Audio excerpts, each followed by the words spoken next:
Hi, I'm Annie Botticelli, and this is the Storyteller Forecast for Aquarius for April 2017. Go to my website, anniehelpsyou.com, see what's new on my blog, and also check out my professional development courses. So what's going on in the month of April? We are still in this mode of wrapping up unfinished business. We've got both Venus and Mercury retrograde this month, but this month is ending up this massively long succession of personal planet retrogrades. As we move into May, we're going to start to have our momentum, our forward movement really show up, especially to the degree that we were able to wrap up unfinished business at this time. So people have this idea that retrogrades are a time to not do anything, and that's not necessarily true. It's just a time to focus on things closer to home. So I'll talk more about that, but first I want to talk about some things that are specific for Aquarius energies. So I want to talk about something that we haven't really addressed before, which is transiting North Node.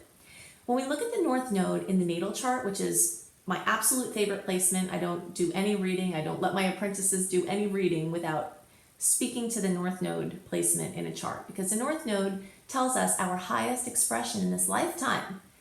You can see why I think it's the most important placement. What are we doing here? How can we live our lives in a way that will bring us most fulfillment and happiness? That's in the natal placement. So when we're looking at it in transit, it's a location in our chart, an area of our experience where there are keys to our bigger happiness and life purpose. So for all Aquarius placements, early, middle, and late, the energy of North Node in transit is in the 7th house. So that tells us that cooperation and creating win-win outcomes and synergy is a key to your highest expression this lifetime. So joining with other people, cooperating with other people, easing relations with other people is going to hold major keys to your highest expression, your personal highest expression. So that general energy has the key to your bigger picture, your personal picture. So the 3rd house is very much lit up this month for Aquarius, and that's for early, middle, and late degree placements. The 3rd house is the sector of life that rules transportation and communication. This has to do with your phones, any of your devices you communicate on. It has to do with your cars, your vehicles, your bikes, how you get around, even your physical mobility in other ways. It has to do with relatives like your cousins and brothers and sisters and aunts and uncles and, people basically who are not your parents or kids. This 3rd house. Whenever the 3rd house is lit up in someone's chart, it's always a really busy time. It's like you find yourself running around like crazy. I'm over here, I'm over there, I've got all this stuff doing it, and everything is, information is coming quickly. You could be putting information out at a very, sped up pace, and you could be moving around physically a lot, traveling, etc. It's just a busy time. So we see that those energies lighting up really brilliantly this month. It's a beautiful energy for pile up for writing, editing, sharing information of any kind. If you're a blogger, you might find that you're super productive this month and that you can get a massive amount of content written, anything like that. Or if you're an editor, you might find that you're able to get a lot of stuff done.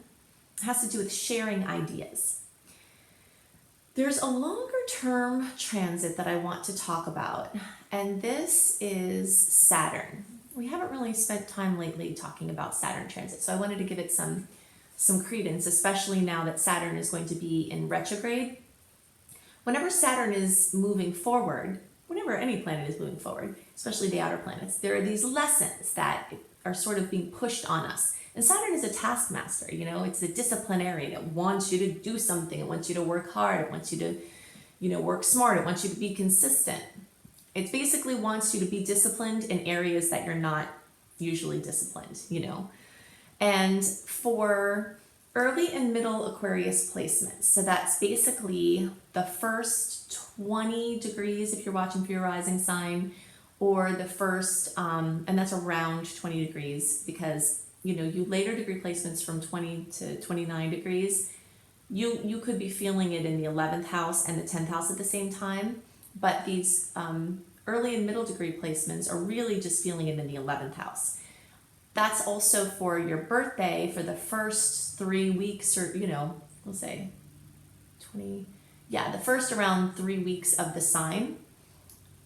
You have had Saturn moving through the 11th house. If your birthday is towards the end of the sign, you still have Saturn in the 10th house. So what I'm about to describe for the rest of the Aquarius placements, you later degree placements are going to have this coming.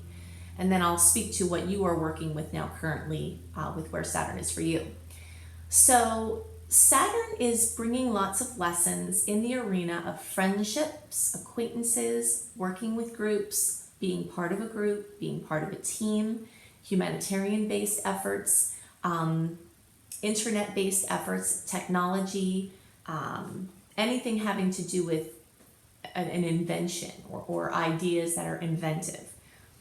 Saturn could be doing one or two major things. And of course, there are millions of ways these can manifest, but the major plus side of Saturn in transit can bring fruition, gelling, building of any of those things that I listed. The lower end of the transit could bring hardships, obstacles, difficulties with any of those things that I mentioned. So you're moving through that. Many Aquarius energies will be reassessing their friendships and their groups, their social circles at this time. And this is a several year transit. It's not one that's just for this month or just for a few months. This is ongoing for years, where you notice, are your friends serving where you're trying to go? Are you serving your friends? Are you in sync? Why are you still connected to these people? What are you doing there? It's going to come up. So, like I said, Saturn wants you to work hard. Now, once Saturn goes retrograde, and that's early this month, you might notice that the lessons might ease up a little bit. The hard work requested in that area of life might ease up a little bit. The later degree placements, you still have Saturn moving through the 10th house. It's very, very, very, very common for one of the two things I'm about to list to occur when Saturn moves through the 10th house. One is that recognition comes to a person for their hard work over a long period of time. Or two, the person's work or career starts to feel heavy, they start to not resonate with it anymore, and they start to think about ways they can do something different or get into a completely different line of work altogether. So, and both things could happen at the same time. You could be having recognition, but then at the same time your heart's not in your work anymore, but it's basically an assessment time where things that you've done up until now as far as your career and your work are catching up with you, either in a good way or in not a good way. So I'm glad to say, like I mentioned, that Saturn moving retrograde lightens whatever these things are. It helps you catch your breath and give a chance for understanding. The key thing to remember about Saturn transits is that it wants discipline and hard work. So if you're trying to do anything internet related, if you're trying to do anything, and this is the early and middle degree placements, if you're trying to do anything with groups or humanitarian efforts or anything like that, discipline is the key. If you're trying to change your work or get recognition with your work for you later degree placements, discipline and hard work and working smarter is the key. And that hard work tends to help offset some of the negative energies of Saturn in that placement. So those are some of the things that I'm looking at specifically for Aquarius placements. Now I want to talk about some sweet spots for the month of April, some challenging spots for the month of April. I'm calling the theme of April, the general astrology transits that will affect everyone. Wrap it up. We still have a major focus on retrograde energy. We started this theme in December of 2016, and every month until now, we've had a personal planet retrograde and or the shadow period of a personal planet retrograde.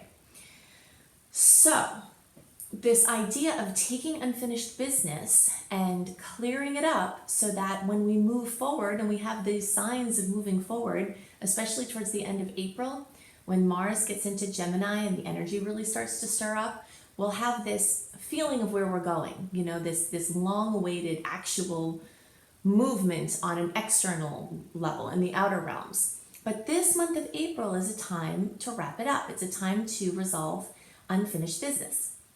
When I was planning these horoscopes, I was sitting one day in a place that had inspirational quotes flashing across the screen.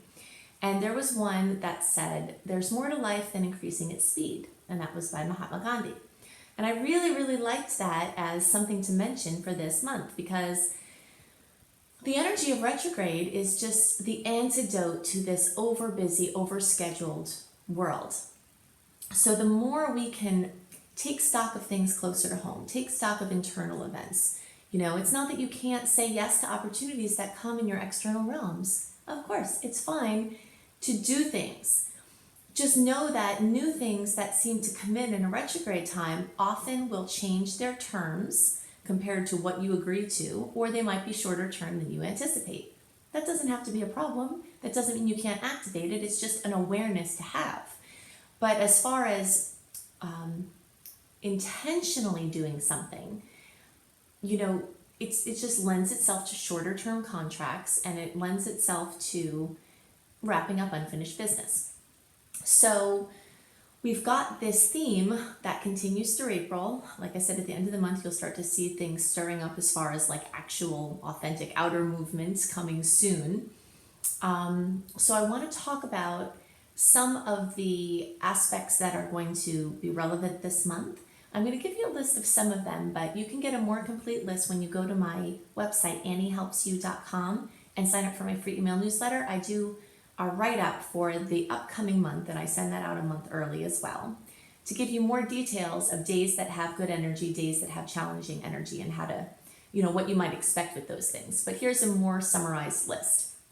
We start out the month with a really great burst of energy with Mars in Taurus trining Pluto in Capricorn. Mars rules action and Pluto rules transformation, and a trine is the best aspect in astrology. So, you might see something come in that that could be notable, or you might use that time to try to get something done that's important. The same days, like April 5th, April 6th, Saturn's going to go retrograde. When an outer planet goes retrograde, there are different effects than when an inner planet goes retrograde, because outer planets spend a very long period of time retrograde, and inner planets, the ones closer to us, they go retrograde in a different type of cycle. They're not retrograde as long as these outer planets. But in any case, when Saturn goes retrograde, I see it actually as getting a break from Saturn's chop busting. Saturn is the disciplinarian, is the taskmaster. It wants you to do something, to be on point, to step it up, to work really hard, to work smarter, to do all of this stuff, have all these lessons in the signs and houses that it's moving through. When it goes in retrograde, it actually eases up a little bit, where your to-do list is more manageable, where you can integrate the lessons, where you get a break. So I'm excited about the Saturn in retrograde for all of us, and that will be from around April 5th or 6th, depending on your time zone, until August 25th. Then we have on April 7th. Now I'm giving you the dates that these happen, but we can feel the effects of planetary transits before or after the actual day that they happen. So just be aware of that.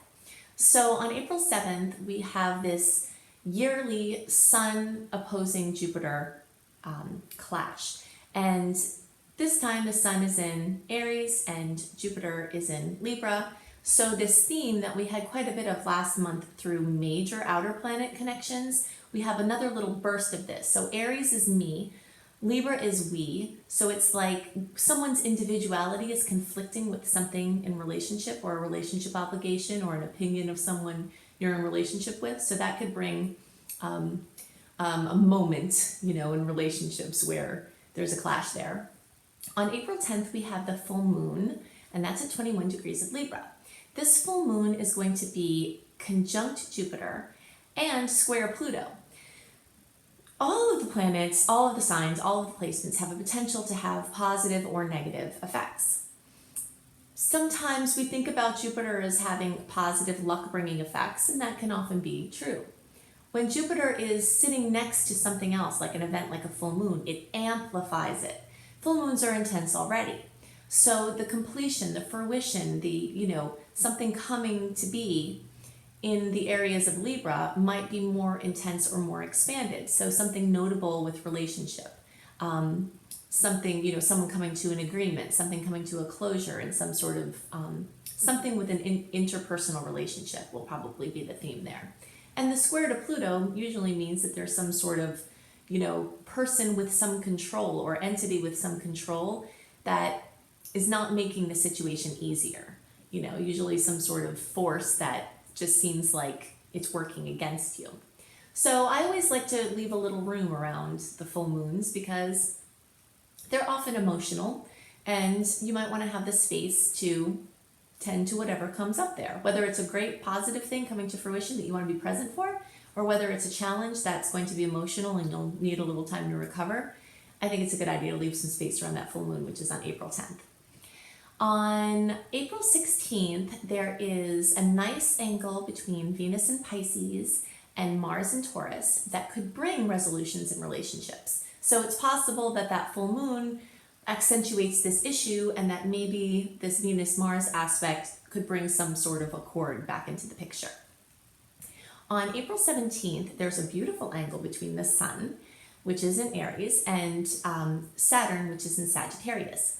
So this could bring a boost to long-term goals or something that you've been working on for a while, some sort of positive energy there. And then on April 19th or the 20th, depending on where you are, the Sun in Aries is conjunct Mercury. Now, the energy, or actually by then it's in Taurus. So it's the Sun in Taurus conjunct Mercury. So this is going to bring a dose of realism and or a dose of productivity. Whenever planets get together, they have an amplified effect. Sometimes the effects can be a positive experience, sometimes the effects can be a negative experience. The Sun amplifies, Mercury is communication or information or news. So I see it as a realism or productive, something bringing productivity around that time.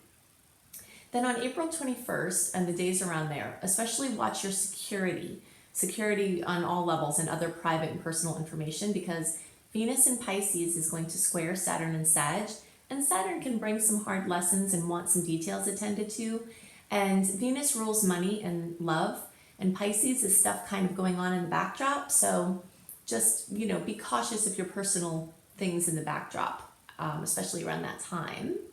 Then on April 24th, we have Mercury in Aries making this beautiful aspect to Saturn and Sag, just like the Sun did a few days before. So this can bring in good news or more boosts to long-term goals. There are some themes that I'm seeing, a theme that I'm seeing this month because of a lot of pretty nice Saturn aspects, are these boosts to long-term goals. Now, even though we're in the midst of something, this retrograde energy that's kind of like a short-term energy or a going backwards energy, but if you've been working over this time to see to details in the backdrop, you might see these Saturn aspects really start to light up, showing the work that you've done is actually getting somewhere. On or around the 26th, you'll feel that new moon energy, and that's going to be at 6 degrees of Taurus. New moons are times to make wishes. You can check out my video, Making Wishes Come True. If you just search for Annie Making Wishes Come True, you can learn more about how you can use these new moon energies. But basically you get 10 wishes at each new moon, and the more you align your wishes to the energies of the sign that the moon is in, the more easily the universe can bring those wishes into fruition. I also have a blog up on my website, anniehelpsyou.com, called Making Powerful New Moon in Taurus Wishes, that you can use specifically for this moon on the 26th. So Taurus energy rules money, finances, self-sufficiency, connectedness to earth, or eco-friendly types of things, earth sustainability projects. Also values, so anything along those lines will get a bigger boost when you wish for them around this time. Then around the 28th, and it's very close to this new moon energy, enough so that these energies could blend together, you could have electrifying experiences or information come in because Mercury is conjunct Uranus. And this is happening in Aries. So you really, anytime you have something involving Uranus, you got to look out for surprises. When it's in Aries, which it has been and is going to be for a while, you have to guard your physicality, especially your head. So, something, you moving along and something bumping your head, the odds of that are increased during that time. So just watch yourself. Now, the odds are just as likely as information will bonk into your head, as opposed to the literal hitting into your head. Insights, sudden breakthroughs. It's a really great time for brainstorming. Whenever I see aspects like this with Uranus, I really love it for brainstorming on any topic. Then we close out the month, April 30th, with this energy of Saturn and Sagittarius with Chiron and Pisces. Chiron is the wounded healer. It's an asteroid that really shows us how we have deep levels of woundedness and how that shows up in our lives and how we can make our weakest link become a blessing and a major strength in our lives. So at this time, there could be opportunities for great forgiveness to occur of self and others, and transcending the issue of feeling like a victim. So these are the things that are most on my mind for the general astrology for the month of April. Definitely go to my website, anniehelpsyou.com, where you can see more about my professional development courses. You can keep track of the registration for my astrology apprenticeship program, my coach certification and online business course. If you'd love to be a professional coach, help people reach their goals, that is one of the things I'm really good at, and I love to teach people how to help other people to do that. You can check that out. And I also teach my Creating Successful Online Business course if you would like to bring your business online and be free of your geography. So sign up for my email newsletter to get my monthly report. See what's new on my blog at anniehelpsyou.com. Have a wonderful month, and I'll see you next month. Bye.